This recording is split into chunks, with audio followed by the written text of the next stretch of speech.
గతంలో చూసాము అండ్ ఇప్పుడు కూడా చూసాం.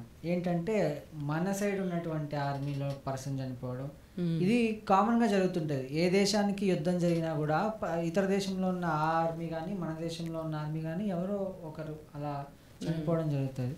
సో రీసెంట్గా మనకు ఆపరేషన్ సింధూర్లో భాగంగా మనం చేపట్టిన తర్వాత సత్యసాయి జిల్లాకి మురళీ నాయక్ ఆర్మీ జవాన్ చనిపోవడం జరిగింది.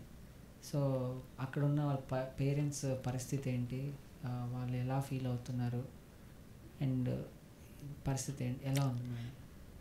పాపం చనిపోయాడు అబ్బాయి.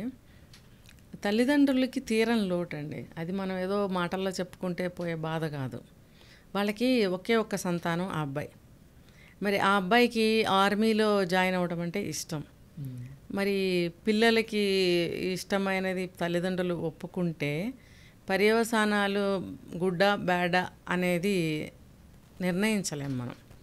కాబట్టి అబ్బాయి కోరుకున్నాడు వెళ్ళని అని చెప్పి పంపించారు. అంటే దేశం కోసం వెళ్ళడం అనేది చాలా గ్రేట్.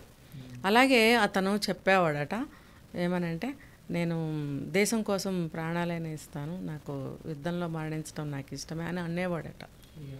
అంటే అతనికి అంత దేశభక్తి.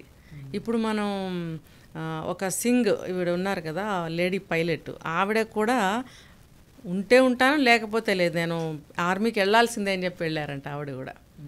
ఇప్పుడు మనం ఎవరి గురించి అయితే చెప్పుకుంటున్నామో ఒక లేడీ పైలట్ గురించి, అలా కొంతమంది ఉంటారు ప్రాణాలు పోయినా పర్వాలేదు నేను ఆర్మీకి వెళ్తాను, నాకు దేశభక్తి ప్రకటించుకుంటాను అనేవాళ్ళు ఉన్నారు, చాలామంది ఉన్నారు. లేకపోతే మరి ఈ ఆర్మీలో ఇంతమంది ఎలా మరి అపాయింట్ అవుతారు, రిక్రూట్ అవుతారు చెప్పండి.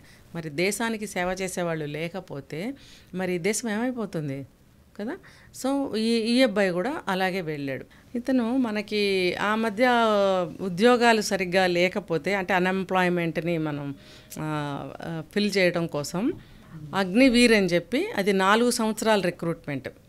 అంటే టెంపరీ జాబ్స్ 4 years మాత్రం పనిచేయడం, తర్వాత వాళ్ళకి రిటైర్మెంట్ ఇస్తారు, వాళ్ళకి ఒక 15,000 పెన్షన్ కూడా ఇచ్చే ఏర్పాటు. ఎందుకంటే ఆఫ్టర్ 4 years మేము ఏం చేయాలి అనే ప్రశ్న వచ్చినప్పుడు గవర్నమెంట్ వాళ్ళకి ఒక 15,000 మేము మీకు పెన్షన్ కూడా ఇస్తాము, బట్ 4 years మాత్రం మీరు జాబ్లో ఉంటారు అని చెప్పి అగ్నివీర్ అంటే ఏంటంటే మంచి ఫైర్ అనమాట.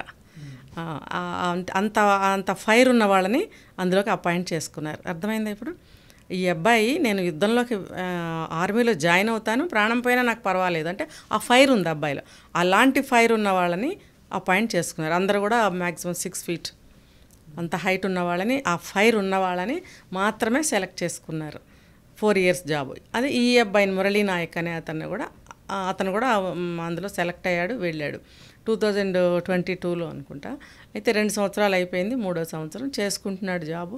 కానీ చూడండి మనం ఏదనుకుంటాం అదే జరుగుతుంది అని ఒక్కొక్కసారి ఎన్నోసార్లు ప్రూవ్ అవుతూనే ఉంటుంది.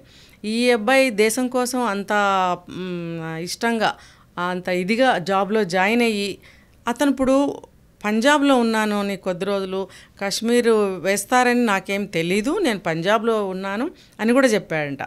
కానీ మళ్ళీ డ్యూటీస్ అన్న తర్వాత ఎలా ఉంటాయంటే అప్పటికప్పుడు మూవ్ చేస్తారు.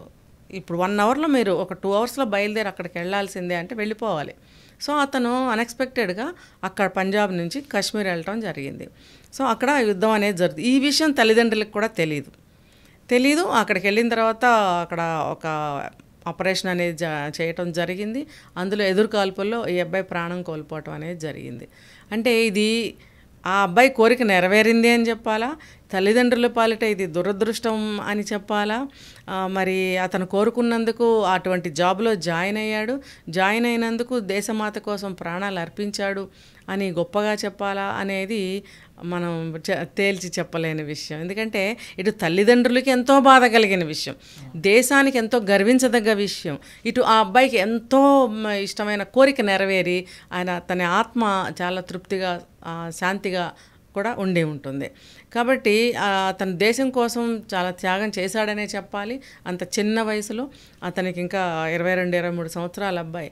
అంటే దేశానికి కావాల్సింది ఇంత ఫైర్ ఉన్న దేశభక్తులు, యూత్. ఇప్పుడు స్వామి వివేకానంద చెప్తారు, దేశం యొక్క నవభారత నిర్మాణము ఈ యూత్ భుజాల మీదనే ఉంది అని. కాబట్టి యూత్ అనుకుంటే దేశం కోసం ఏదైనా చేయొచ్చు. నవభారత నిర్మాణం, నవ సమాజ నిర్మాణం, ఇంకా ఏదైనా చెప్పుకోవచ్చు. ఇలాంటి మంచి విషయాలన్నీ కూడా యూత్ భుజాల మీదే ఉంది. ఇలా గనక దేశభక్తి అందరిలోనే ఉంటే ఎవరు కూడా దేశం దాటి మన దేశంలోకి రాలేరు అసలు. ఇప్పుడు ఇతను కూడా ఎదురుకాల్పులు జరగబట్టి, ఇప్పుడు మీరు అన్నట్టు అటు జరగచ్చు ప్రాణ నష్టం, ఇటు జరగచ్చు, కానీ తెగింపు అనేది, ఒక ధైర్యం అనేది, ఒక ఇష్టం అనేది, ఒక త్యాగం అనేది పర్సన్లో ఉండాలి. అది ఫైర్. సో ఇతను నిజంగా దేశం కోసం ప్రాణాలు అర్పించినందుకు అందరం కూడా మన నివాళులు అర్పించాల్సిందే. ఆ తల్లిదండ్రుల బాధ మనం తీర్చలేనిది. ఈ కెమెరా ముఖంగానే వాళ్ళకి మనము ఆ అబ్బాయి తరఫున సంతాపం ప్రకటిస్తున్నాము. మనం ఆ లోటు ఎవరు కూడా తీర్చలేనిది. దేశం కోసం ఒక మంచి పౌరుణ్ణి ఆ తల్లిదండ్రులు కని ఇచ్చినందుకు ఆ తల్లిదండ్రులకి మనందరం కూడా సదా కృతజ్ఞత తెలుపుకోవాల్సిందే. చాలా చాలా బాధ కలుగుతుంది. ఆ అబ్బాయి ఉంటే, ఇలాంటి వాళ్ళు ఇంకా ఉంటే, ఎప్పటికే ఉంటే దేశం ఇంకా స్ట్రాంగ్గా ఉంటుంది. ఇలాంటి వాళ్ళు అసువులు బాయకూడదు, ఉండాలి వీళ్ళు. కానీ దురదృష్టం కాబట్టి మనం ఏమీ చేయలేము, బాధపడటం తప్పే. ఆత్మకు కూడా శాంతి చేకూరదు. Thank you madam. Lady officers మొత్తం యుద్ధమే ఈరోజు.